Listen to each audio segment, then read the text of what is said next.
आइए मिस नजमा, यह है हमारी बेटी जिसके लिए रिश्ता ढूंढना है।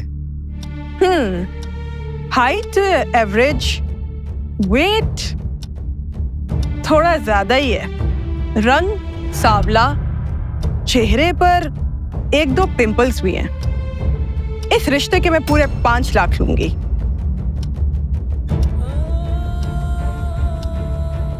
हाँ, आपने तो कहा था कि गोरी चिट्टी है। मोना असल ही है। मेरे बेटे को तो स्लिम लड़की चाहिए थी, ये तो काफी हेल्दी है।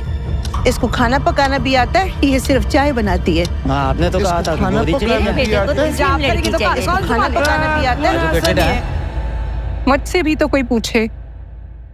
बेटियां अल्लाह की रहमत होती हैं, कोई बाजार में पड़ा शो पीस नहीं कि लोग उन्हें देखें, परखें और चले जाएं।